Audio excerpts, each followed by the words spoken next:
हाय बच्चों, चलिए देखिए प्रश्नावली 8.1 का है। क्वेश्चन नंबर 3 है।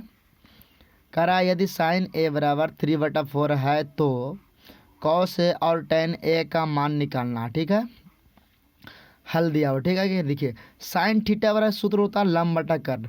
तो थीटा की जगह ए बी सी कुछ भी हो सकता है। ठीक है कि नहीं है, यानी कहने का मतलब 90 डिग्री के सामने छोड़ा करके यहाँ पे कुछ भी मान बैठा सकते हैं। ठीक है, अब देखिए यहाँ पे दिया हुआ है।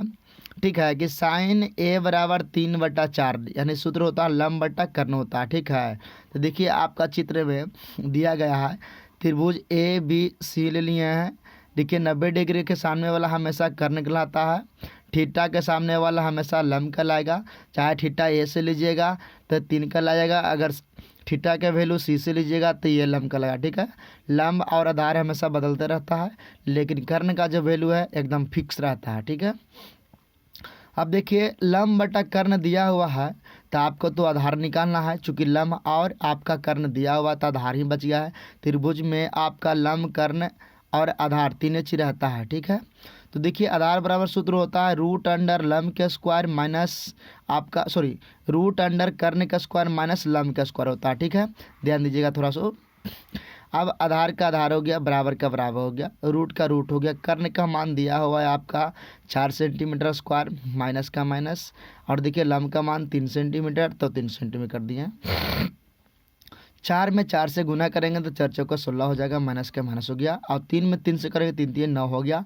तो 16 में से 9 गया तो बच गया 7, तो रूट में है तो क्योंकि वर्गमूल निकलेगा नहीं 7 का तो रूट में ही छोड़ देंगे। ठीक है, अब यहाँ पे ध्यान दीजिएगा आपका दिया हुआ है कि कॉस ए, तो सबसे पहले तो कॉस बराबर सूत्र लिखेंगे। ठीक है नहीं, तो कॉस बराबर आपका सूत्र होता है आधार बटा कर्ण होता है। ठीक है, आधार बटा कर्ण होता है। तो देखिए यहाँ से एक से कहा था ए, ठीक है कि नहीं है, तो यहाँ आइए ए थीटा के सामने ए से इसको सामने वाला आपको तो लंब हो गया।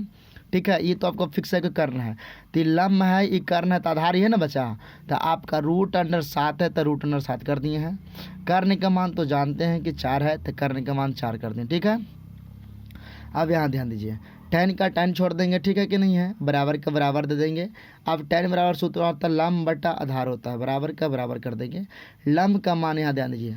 ठीक है, हम लोग ए से चल रहे हैं तो लंब तो 3 आ जाएगा, यहाँ 3 दे दिए हैं। आधार का मान कितना है बाबू आपका, यहाँ पर ध्यान दीजिए 7 है तो रूट अंडर 7 है तो 7 दे देंगे। ठीक है, यही आपका मान निकाल गया है। ठीक है, कोई दिक्कत, किसी प्रकार की कोई दिक्कत रहे तो आप मैसेज कर सकते हैं, और कोई क्वेश्चन का दिक्कत रह गया तो आप मैसेज में कर दीजिए, हम सारा क्वेश्चन को हल करके भेज देंगे।